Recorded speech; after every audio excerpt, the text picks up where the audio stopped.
First off, all names in this retelling have been changed.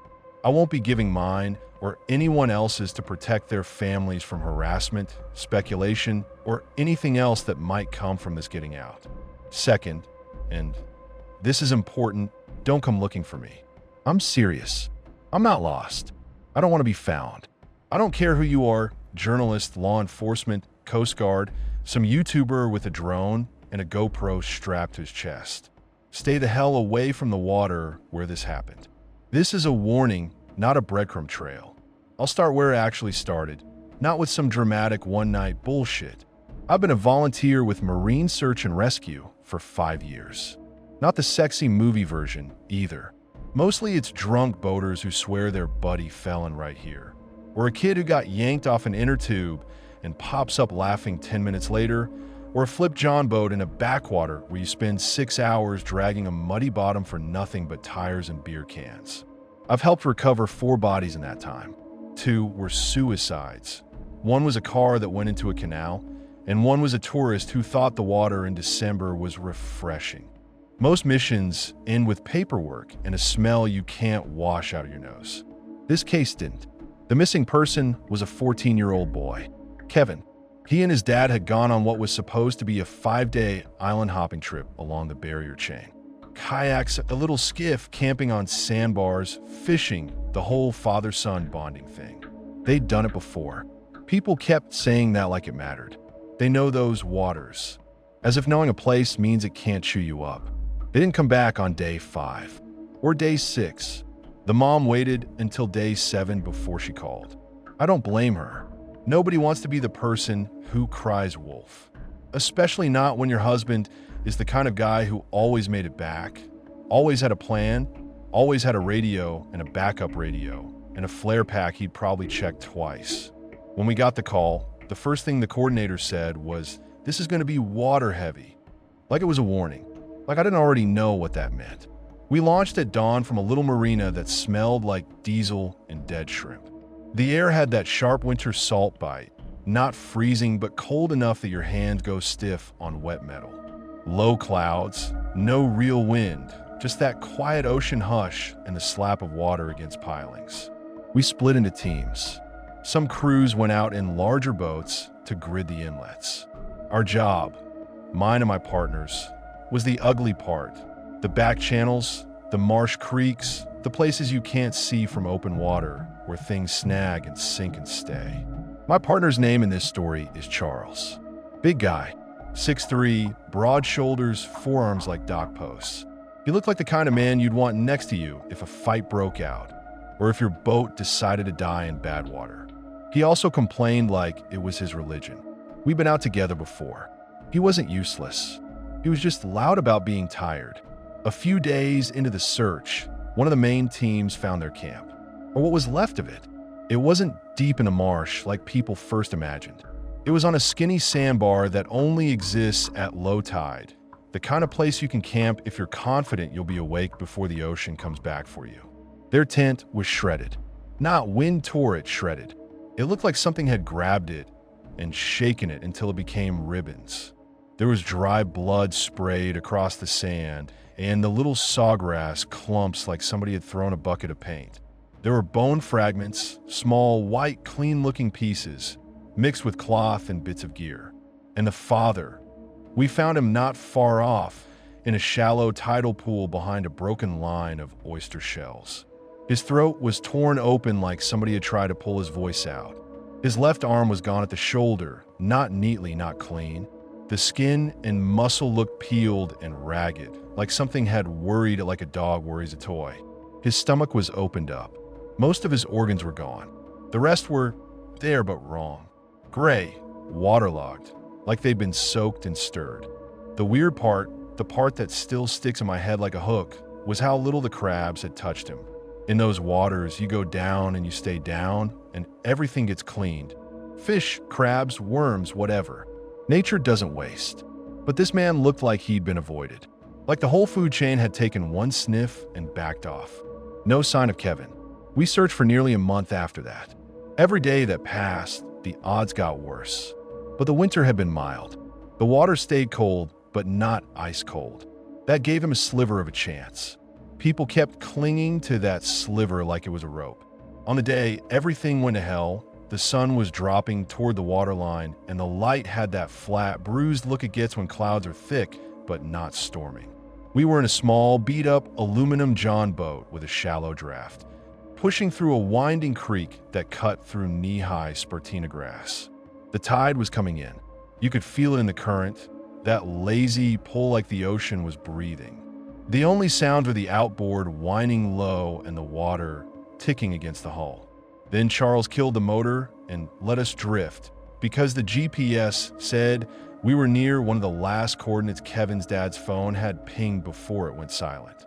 "Man," Charles said, voice muffled because he had half a protein bar in his mouth, "I really don't think we're going to find this kid." I didn't even look at him.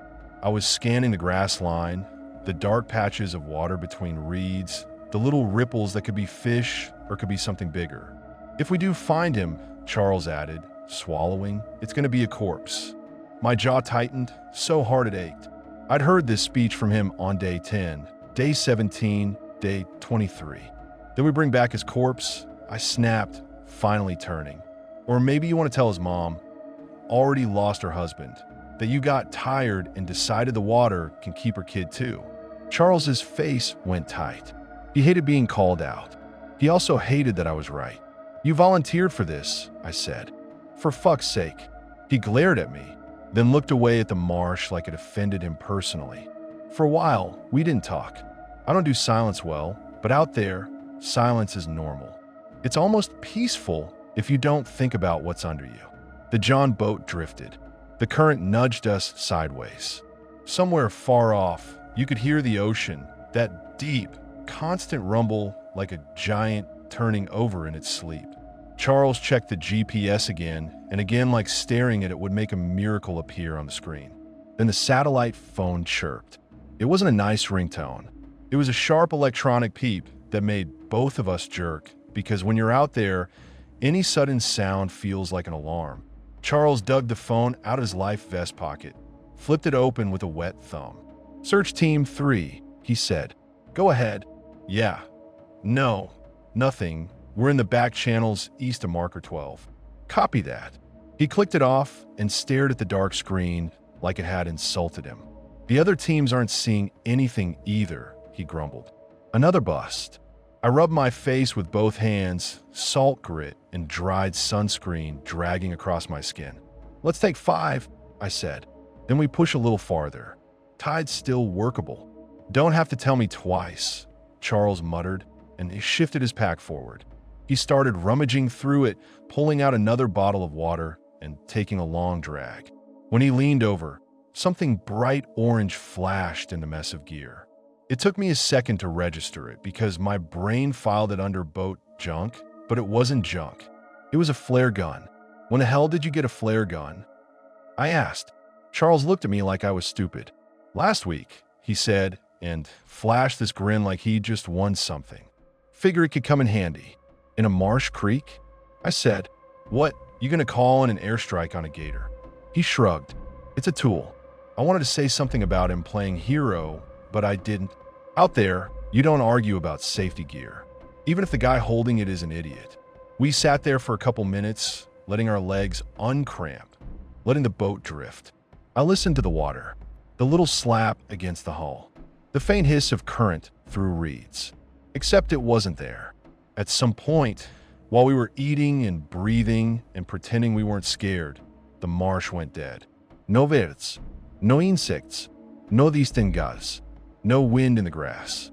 Even the water against the hull got quiet, like the creek had turned to oil. The only sound was Charles chewing. I remember thinking, stupidly, that maybe my ears had popped wrong, like when you dive too fast and everything goes muffled. Then I heard it, a rustle behind us, not the gentle flutter of grass. Something pushing through, steady, deliberate. Charles froze mid-chew. I froze with my hand half inside my pack. The rustling got louder, closer.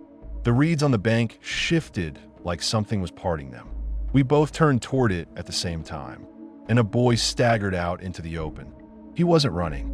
He wasn't yelling. He came out like he'd been sleepwalking for miles, and just remembered he had legs. He swayed on his feet, soaked to the knees, mud streaked up his shins, salt crusted on his clothes like he dried and re-wet 100 times. His face was pale under grime, his lips cracked, his eyes too big for his skull. Charles stood up so fast the boat rocked. "Holy shit," he breathed. "Kevin." We stepped toward him, careful because the bank was slick and because sometimes in rescue you see things that look like what you want and they aren't. The photo we'd been given, printed, laminated, passed around like a prayer card, showed a kid with shoulder-length brown hair and a round face and soft eyes. A kid who looked like he still had baby fat and the kind of smile that got him out of trouble.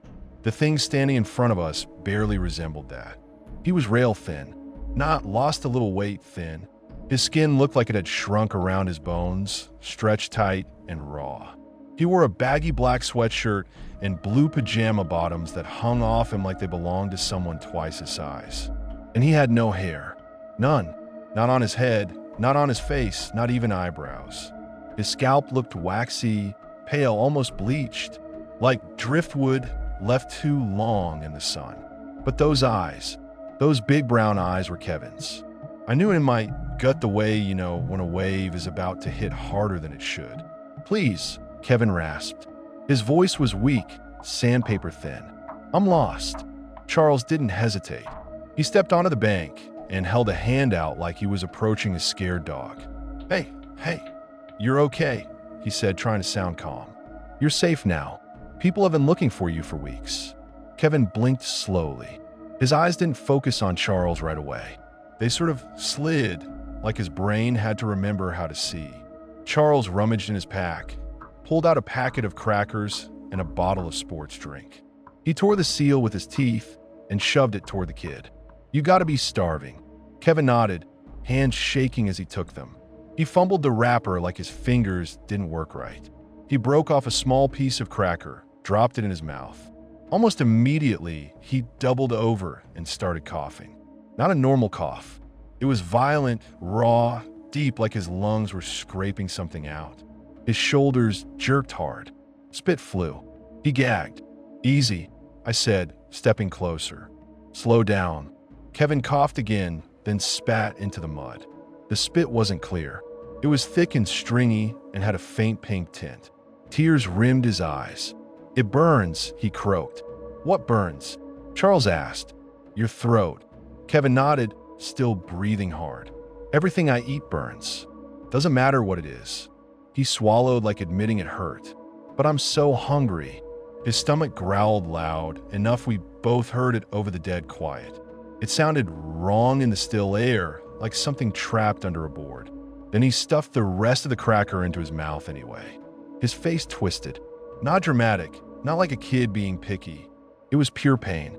He forced himself to chew and swallow, shuddering like he'd just taken a shot of something too strong. Charles and I exchanged a look. Something was very wrong here.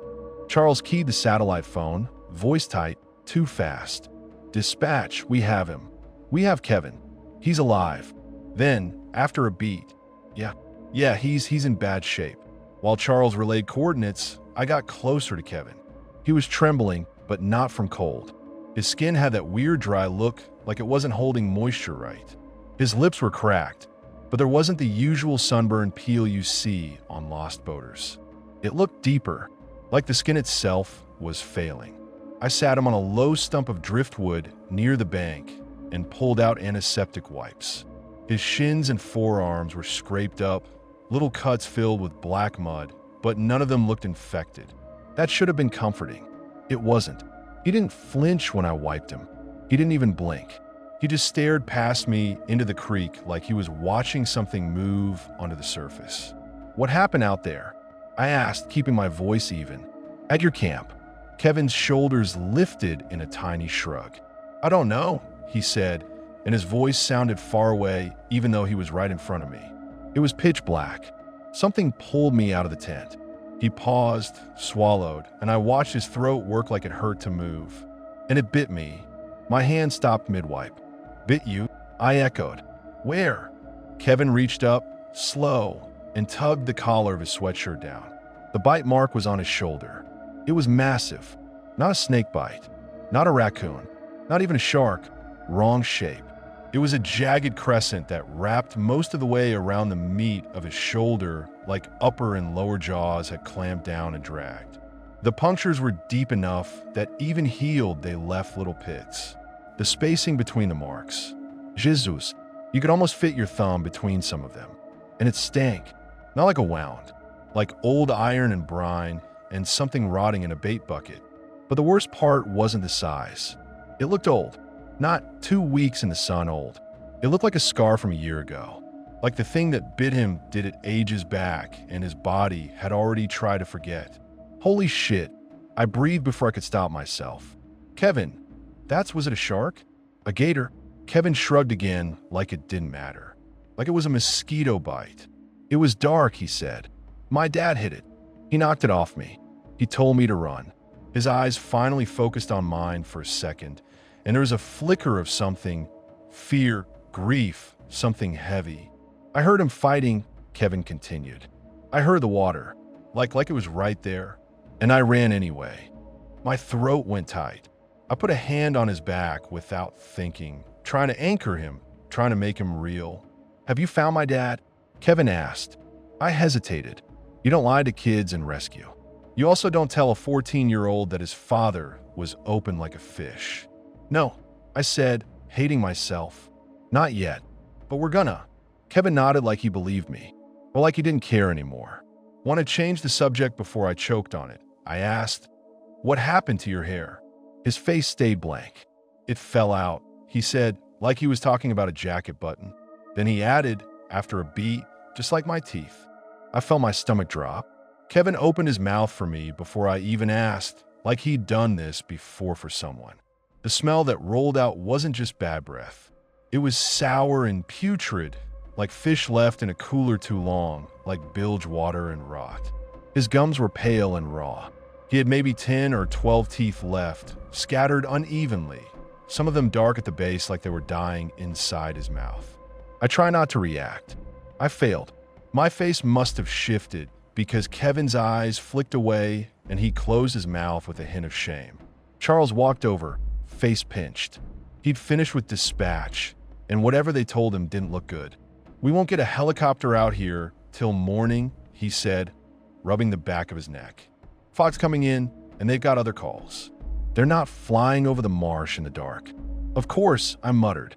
I could already feel the cold damp creeping up, because the moment you stop moving on water, it finds its way into your bones.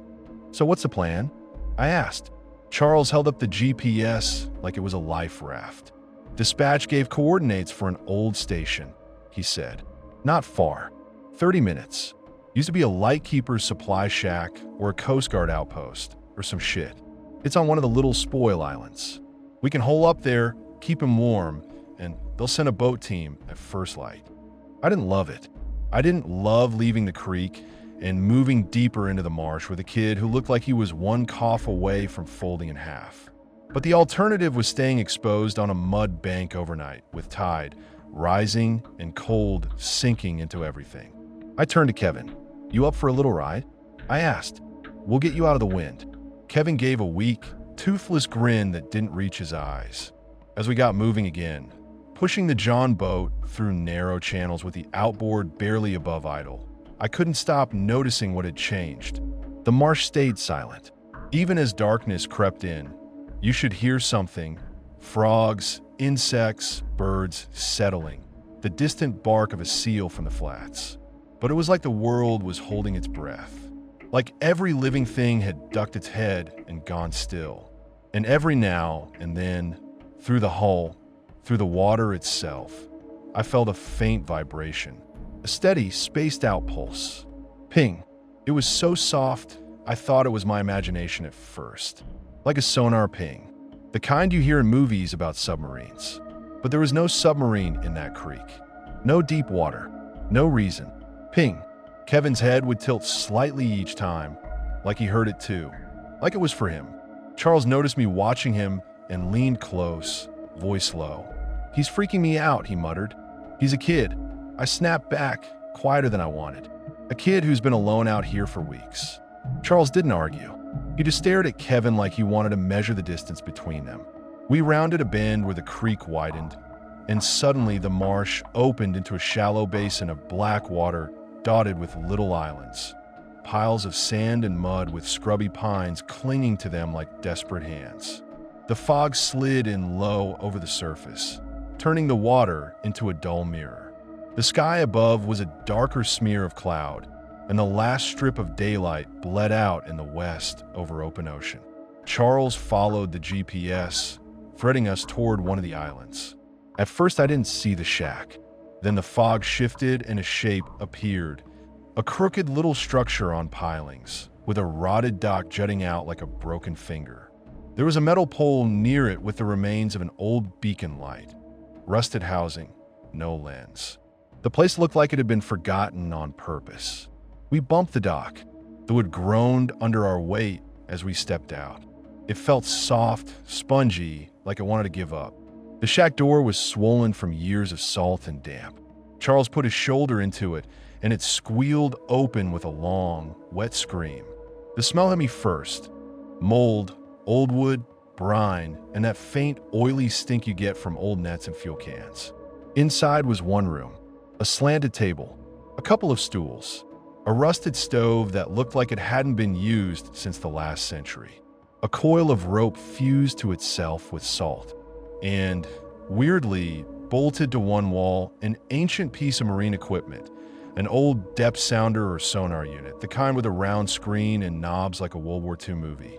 It was dead, obviously no power, no battery, but it sat there like it belonged to a different time when people listened to the water because they had to. We set our flashlights on the table, beams angled up, making the ceiling look too low. Kevin sat on one of the stools like his joints didn't want to hold him. He kept glancing at the floorboards, like he expected water to seep up through the cracks. Charles handed out trail mix, nuts and raisins, the kind that sticks to your teeth. Kevin took tiny pinches and dropped them into his mouth like he was feeding a bird. Every time he swallowed, he coughed. The coughs echoed weird in the shack. The sound didn't just bounce. It felt like it went through the floor, down into the water below. Like the shack was a drum. "Take it easy," I told him. Kevin waved a weak hand like he didn't have the energy to argue. Charles tried to lighten the mood in the dumb way men do when they're scared. He pulled out a deck of cards and slapped them on the table. "All right," he said, "we're doing something normal. I'm sick of staring at fog." So we played cards. Blackjack mostly, the kind of game you could do half asleep. For a while, it almost felt like a rescue mission again, like the world made sense and we were just waiting out the night. I kept listening for the marsh sounds to come back. They didn't. At some point, Charles dug in his pack again and pulled out the flare gun, spinning it in his hand like he was in some action movie. He grinned at me. I was a little too bright in the flashlight beams. "Well," he said, cocking an eyebrow, "who's up for a round of Russian roulette?" I let out a short laugh despite myself. It was tired, sharp. Kevin even made a sound that might have been chuckle. Then the moon came out. Not fully, not bright. It pushed through the cloud cover like a pale bruise, and the light spilled in through the salt-streaked window in a dull silver stripe. It landed across Kevin's back. Kevin froze mid-breath. His smile collapsed. His eyes went unfocused like somebody flipped a switch. Then he pitched forward and vomited all over the table. The first wave hit with a wet slap, splattering across the cards and dripping onto the floorboards. The smell filled the shack instantly. Acid, half-digested nuts bile. "Shit," I blurted, jerking back. Charles stood up fast, stool scraping. "You okay, kid?"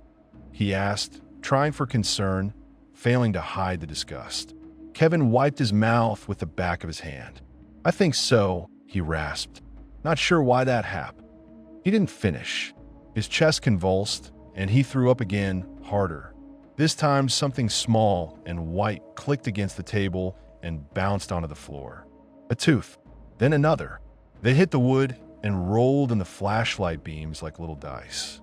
Kevin gagged, eyes watering, and tried to breathe. He swallowed once, like he was trying to force the sickness back down. Then he retched again, and this time it wasn't trail mix. It was dark red, not a little blood. A thick, pulsing spray that hit the table and ran in slow sheets off the edge. Charles swore under his breath. I moved toward Kevin without thinking, hands out like I could catch whatever was coming out of him. Kevin's throat bulged. It wasn't subtle. The skin at the base of his neck swelled like something was pushing up from inside. Each cough shoved the bulge higher. It moved under his skin in a horrible, steady way, like a snake swallowing a rat.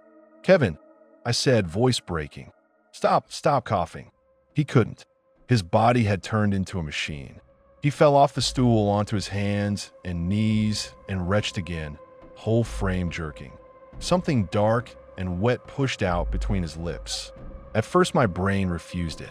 I tried to tell myself it was just more vomit, just a clot, just anything. Then I saw the shape. A nose. A muzzle. Not human. Not even close.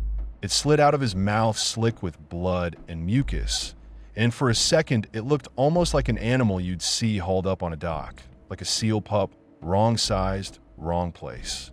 But then the shape lengthened, the bridge of it hardening, and I realized it wasn't a seal. It was predatory, wolfish in the bone structure, but wet like it belonged in water. The skin was dark, mottled gray, and it glistened under the flashlights like it was coated in slime. The nostrils flared and drew in air with a sound like someone inhaling through a snorkel. Kevin rolled onto his side, then onto his back, and started seizing. His arms snapped tight to his chest, then flung outward. His legs kicked, spasmodic like strings were being yanked. The sweatshirt and pajama bottoms clung to him for one horrible second, then seemed split as his chest expanded. The sound of bones cracking in that little shack was louder than you'd think. It wasn't a clean snap. It was a wet, grinding series of pops like crab legs being broken open. His skin changed color in waves, pale to gray to something darker. Veins blackened and pulsed under the surface like ink spreading. His fingers curled, twitched, then ruptured at the tips. Claws burst out, long, black talons that tore through skin and split nail beds like they were paper. They scraped the floorboards and left gouges in the wood. A coarse, black coat of hair started sprouting across his arms and chest, but not like normal fur. It came in wet, clumped like seaweed. It stuck to him in strands, dripping. And then under his ribs on both sides, the skin split in thin vertical lines, for on one side, for on the other, like gills opening. They fluttered. I swear to God they fluttered, as if his body didn't know if it wanted to breathe air or water. Charles shouted something, my name, maybe, or what the fuck, but it barely registered because my brain had narrowed down to one thing. Get out, get out, get out. Except we couldn't. The thing that used to be Kevin was between us and the door. The muzzle pushed farther out, extending until it was half a foot from where Kevin's mouth used to be. The human lips stretched and split, red and raw, dragged wide around the animal shape. Teeth pushed through gums, but they weren't neat teeth. They were jagged, uneven, like a mix of canine fangs and something meant for tearing fish. Kevin's eyes, those brown eyes, flicked to me for 1 second, pleading, confused, like he was trapped behind his own face. Then they rolled back and turned milky white. He stopped convulsing.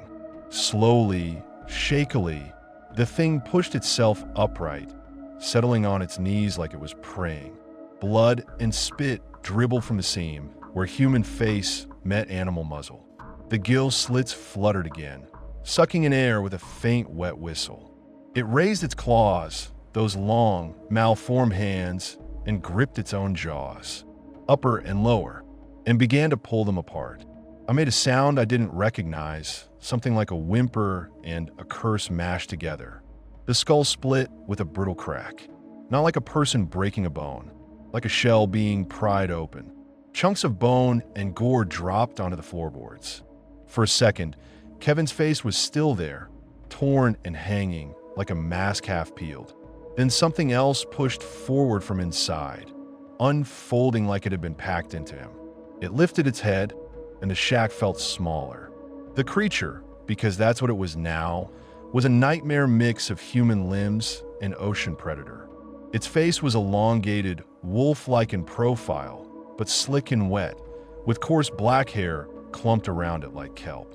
Amber eyes sank deep into the skull and fixed on us with a starving focus. Its mouth was too wide, lined with jagged teeth that didn't belong together, and when it breathed, the gill slits on its sides fluttered like it was tasting the air. Water dripped from it, even though the shack was dry. Not sweat, not blood, water. Steady, patient droplets pattering onto the floorboards. And under that dripping, I heard it again. Not from the air, from below. Ping. The creature's head tilted, like it was answering. Then it lunged. It went for Charles first. Maybe because he was bigger. Maybe because it recognized him as the greater threat. Maybe because Charles smelled like fear and protein bars and fresh meat. Charles swung the fire poker he grabbed from beside the stove, but he was too slow. The creature slammed into him like a wrecking ball, sending him crashing into the wall. The flare gun flew out of his hand, skittering across the floor, bright orange against dark wood. I reacted without thinking. I drew my pocket knife and stabbed forward, sinking the blade into its arm. The knife didn't slide in like flesh. It caught like I'd hit something tough under the skin. The creature screamed, and the sound wasn't a wolf howl. It was a human voice trying to make an animal sound, warped by a throat that wasn't built for it. It rattled the shack. It made my teeth hurt. It turned on me, fast, and slashed upward. The claws raked across my chest and knocked me back. Pain exploded through my ribs. I hit the floor hard enough that the air left my lungs in a wet grut. The creature snapped back to Charles like it had already decided he was dinner. Charles tried to scramble up. He swung the poker again and actually hit in the ribs. The metal clang rang out sharp, almost relieving, like proof something in this world still followed physics. The creature grunted, staggered half a step, then drove one clawed hand into Charles's upper stomach. I watched it happen like a nightmare you can't wake from. The claws sank in deep. Then the hand dragged downward, ripping open Charles's abdomen like it was unzipping a jacket. The sound was wet and tearing, followed by Charles screaming so loud it went hoarse immediately. His insides spilled out onto the floorboards. Steam rose in the cold shack air. The smell hit, hot blood and bile, and something metallic, thick enough to taste. The creature lifted its head and let out that awful keening cry again, and it echoed off the walls like a foghorn from hell. Then it buried its muzzle into Charles's open belly and started eating. I sat up in slow motion, ribs screaming. My vision pulsed at the edges.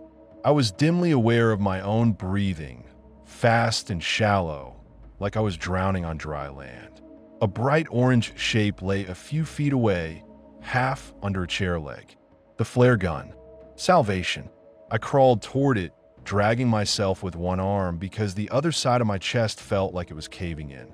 Every movement sent pain spiking through me. I could hear wet chewing behind me. Charles's scream had turned into a choked, gurgling sound. My fingers closed around the flare gun's grip. The creature's head snapped up. It turned toward me, blood and tissue hanging from its teeth like bait. It moved in a blur. It pounced, aiming for my throat. Instinct threw my arm up to protect my neck. Its jaws clamped down on my forearm. Bone-crushing force. I felt and heard a sharp crack. Pain flashed white-hot on my shoulder and into my skull. I couldn't even scream right. It came out as a strangled bark. I didn't have time to think. I had time to do one thing. With my free hand, I jammed the flare gun up toward its face and pulled the trigger. The flare erupted with a blinding red blast, lighting the shack like a small sun. It struck straight into the creature's eye. The creature shrieked and released my arm, clawing at its own face. The flare stuck, burning, spitting sparks, and in seconds the black, kelp-like hair on its head caught fire. Flames crawled across it fast, fed by whatever oily wetness coated its fur. It thrashed, slamming into the table, knocking flashlights to the floor. Beams spun wildly, making the shack strobe and jump.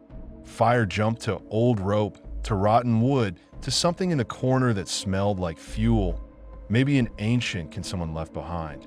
The shack went from cold, damp rot to roaring heat in a breath. Smoke filled the room, thick and fast, making my eyes water and my lungs seize. I staggered upright, half blind, clutching my broken arm against my chest. Charles lay on his back, unmoving now, his mouth open in a silent, like he'd been surprised at the end. The creature rolled on the floor, trying to claw the flare free, and its screams climbed higher and higher until they thinned into something that sounded almost like a child wailing. That's the part that still wakes me up. It didn't sound like a monster dying. It sounded like a kid. I forced myself toward the door, coughing, stumbling over a chair leg, over spilled cards, over teeth that weren't mine. Heat licked at my back. Sparks rained down from the ceiling as beams cracked and shifted. I shoved through the doorway and fell onto the dock outside, gasping cold air like it was water, and I'd been underwater too long. The fog had thinned, or maybe the fire burned it back. The night sky stretched endless above the black marsh basin. The moon hung heavy and pale, watching. The shack behind me roared, flames reflecting off the water in ugly orange streaks. I tried to crawl away from the heat, but my body didn't want to answer. My vision blurred. Pain pulsed through my arm and ribs in time with my heartbeat. Under everything, the crackle of fire, the dying screams, the distant hush of ocean, I heard it one more time. Ping, soft, patient, coming from beneath the dock, beneath the dark water, like something down there was still listening. My cheek pressed against wetwood. Cold seeped into my skin. The smell of brine and smoke mixed in my nose until I couldn't tell which was which. And then I blacked out. I don't know how long I was out. Time out there doesn't behave. It stretches and folds and then snaps back, and you realize your whole life just got split into before and after in the space of one tide. When I came to, the fire was dead. Not smoldering, not warm, dead like it had never been alive. The sky had that washed out early morning gray, the kind that makes everything look like old metal. Fog still hung over the marsh basin, thin now, slipping across the water like breath. Dew clung to me. My clothes were stiff with salt and smoke. My hair, at the time, felt glued to my forehead. For a few seconds, I didn't know where I was. My brain did this pathetic little reset, like it was trying to protect me. Then I rolled my head and saw the blackened pilings, the collapsed shape of the shack, the scorched dock boards under my cheek, and it all came back in one ugly wave. Charles, Kevin, that thing. I pushed myself up fast and instantly braced for pain. It didn't come. Not the way it should have. Not the way broken ribs and a crushed forearm are supposed to punish you. I expected to scream. I expected to puke. I expected my whole right side to light up like I'd been hit by a truck. Instead, my body moved. Stiff, sure. Sore in that deep, exhausted way. But functional.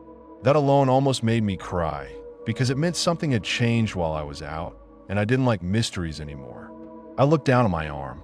The bite was there, a huge crescent of punctures around my forearm where the creature had clamped down. But it wasn't fresh. It wasn't swollen, bleeding, ugly purple. It looked like a weeks-old scar. The skin had already tightened around it. The edges were faded and puckered, like my body had had plenty of time to heal. I ran my thumb over the indentations and my stomach rolled. It felt numb. Not numb like dead skin. Numb like my nerves had decided not to report it. I stared at the ruins of the shack. The roof had collapsed in on itself. The dock still stood, but the shack was mostly a black heap, charred boards sagging into the pilings. There was no ring of burned grass around it. No scorch crawling across the scrub. The fire hadn't spread at all. It should have. Dry rope, old wood, whatever fuel source that thing must have hit, it should have lit up the whole island like a signal flare. It should have jumped to the little pines. It should have turned the fog into a glowing wall. But it didn't. It ate itself and died like it had been told exactly where to stop. My throat tightened, and I realized I was breathing too fast. I tried to slow it down, to think like a rescuer again, to do the calm checklist. Then my stomach growled. Not a normal hunger. Not I could eat. This was a hot, gnawing need that made my hands shake. It felt like something inside me had woken up and realized it had been starved on purpose. I staggered off the dock and into the ruins. The smell was brutal. Burned hair, burned wood, wet ash, and underneath it, that coppery stink that clings to blood even after fire tries to erase it. Every breath tasted like soot and salt. The flashlight beams from last night were gone, obviously. No light besides the thin morning gray. Ash coated everything, soft like powder. My boots sank into it with each step. I saw the creature first, or what was left of it. A twisted body sprawled half under a collapsed beam. The shape was wrong, like it had tried to be two things at once, and died halfway through choosing. The wolfish muzzle was still there, blackened and cracked, teeth showing in a permanent snarl. The gill slits, those thin, vertical seams, had burned closed and puckered. Its hair was mostly gone, leaving patches of scorched, gray skin. It looked smaller in daylight, not less horrifying, just less impossible, like your brain could almost fit it into animal if you really forced it. I didn't feel relief seeing it dead. I felt a kind of cold disgust, the way you feel when you realize the spider you killed wasn't alone in the house. Then I saw Charles. He was on his back where he'd fallen, close to what used to be the table. Fire had taken most of his clothes. His skin was split and cracked from heat. His hair was burned away in patches. His stomach, Jesus, there was no fixing that image. The hole in him was huge. The edges were charred, but you could still see where something had torn him open like he was nothing. Charles had complained about being tired right up until the moment something ate him alive. And I didn't even get to hate him for it, because he was just gone. My hand shook, not from cold, not yet, from the effort of not breaking apart. I tried to swallow, and the hunger punched again, harder. It made me angry. It made me furious in my own body. I wanted to scream at myself, at the marsh, at Kevin, at whatever was down under the water, making that soft pinging noise like a heartbeat. My stomach didn't care about grief. It wanted fuel. I stumbled around the debris like a starving animal, eyes scanning for anything. Trail mix, jerky, a dropped cracker. Anything that wasn't ash. Under a char beam, I found a backpack. Charles's pack. I recognized the way the straps were stitched, the duct tape he'd wrapped around one buckle. It was half burned but intact enough. I yanked it out and it tore, spilling contents onto the ash. The GPS, the satellite phone, a few melted plastic bits, and a granola bar in a foil wrapper, blackened on one edge but still sealed. My hands moved without permission. I grabbed it, tore it open with my teeth, and shoved a huge bite into my mouth. The first thing I noticed was the taste, or the lack of it. No honey, no oats, no sweetness, just a dry, dead texture. Then the burn hit. It wasn't spicy. It wasn't heat. It was like someone smeared hot ash across my tongue, like I was chewing charcoal straight from the fire. My eyes watered instantly. I coughed, and the granola turned to paste in my mouth and stuck to my teeth. Then pain shot through my jaw like lightning. Sharp, stabbing, electric. I yanked the bar out of my mouth and gagged, spitting chunks into the ash. My mouth filled with blood. When the pain eased for half a second, I looked down at the bite mark in the granola bar. 2 teeth were embedded in it. Not crumbs, not seeds. Teeth, white, jagged at the root, stuck in the oats like they belonged there. My breath hitched so hard it felt like my lungs forgot how to work. I jammed my finger into my mouth, feeling around with panic, and found 2 empty holes up top where my teeth had been seconds ago. Loose. Gone. I stared at the teeth in my hand like they were someone else's. Then I lifted my other hand to my head because my brain was trying to find something normal to cling to, and I ran my fingers through my hair the way I always do when I'm stressed. My hand came away with strands. Not a few, a clump. They slid between my fingers and drifted down onto the ash like dead seaweed. I made this ugly sound, half laugh, half sob. No, y whispered. No, no, no. Because I understood. In one sick, clear flash, I understood exactly what had happened. Kevin hadn't just been attacked. He'd been infected, cursed. Whatever word you want, pick one. It didn't matter. Something in that bite rewrote him. It hollowed him out and filled the space with hunger and teeth and claws and wet breathing. And now it was in me. I backed away from the granola bar like it was radioactive. My stomach kept growling anyway. It didn't give a shit that food burned. It didn't give a shit that my teeth were falling out. It just demanded. I looked at Charles again, and my brain did something vile. It imagined filling that hunger with what was right there. I gagged hard and stumbled away from him, hand over my mouth like I could hold my sanity in. Fuck, I choked out. Fuck. The marsh around me stayed silent. No birds, no insects. Even the tide moving under the dock seemed muted, like the water didn't want to make noise. And then under my boots, under the ash, I felt that faint vibration again. Ping, soft, spaced, like a sonar pulse. It came through the pilings, through the dock, through my bones. Not loud enough to hear with ears, loud enough to feel in teeth, while the ones I had left. I froze, because it didn't come from anywhere on the surface. It came from below. I wanted to run. I wanted to get back in the boat. I wanted to radio dispatch and scream that we needed to burn the whole goddamn marsh down. Then I remembered the boat. The John boat was still tied off on the far side of the dock, nose nudged into reeds. It sat low in the water like a tired animal. The outboard was there. The fuel can was there. I could leave. I could get out of here before anyone came. But the moment I pictured myself doing that, the next image came. Me on a rescue boat, out on open water, under the full moon, turning into whatever that thing was, tearing into someone's throat while the crew screamed and couldn't get away because we were surrounded by water.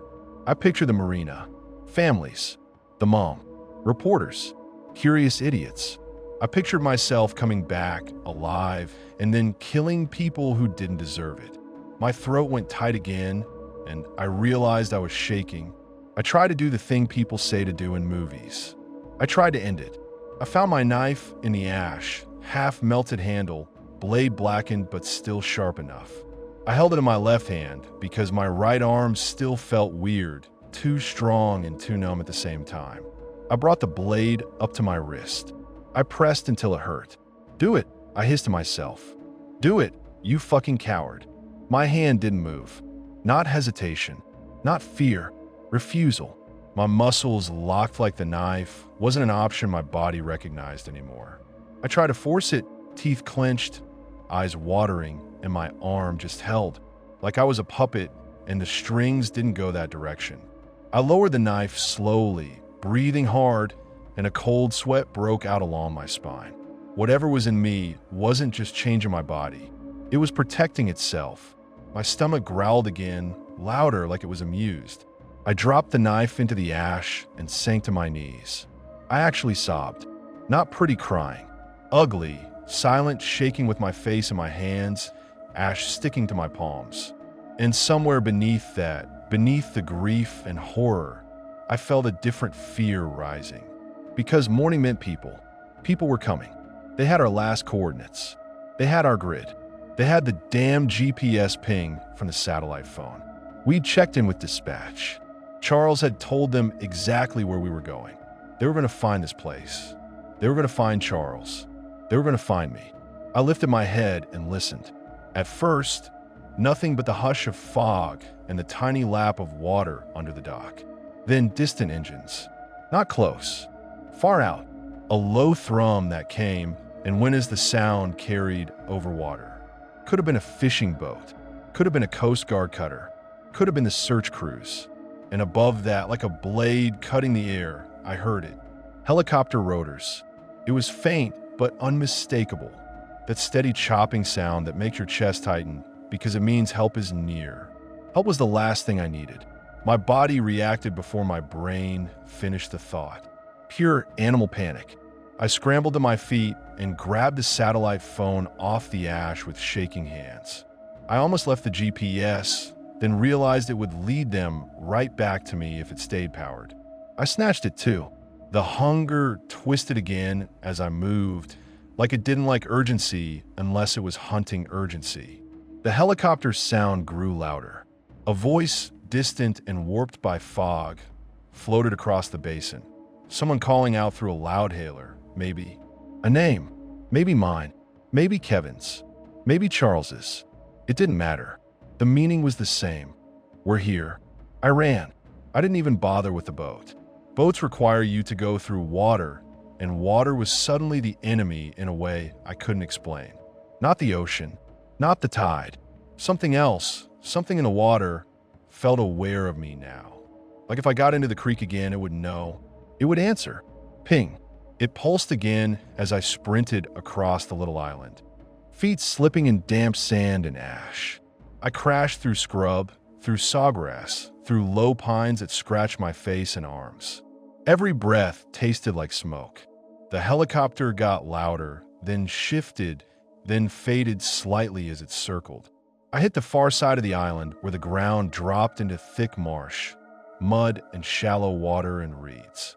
The kind of place you don't run unless you're desperate, because it grabs you and eats your boots.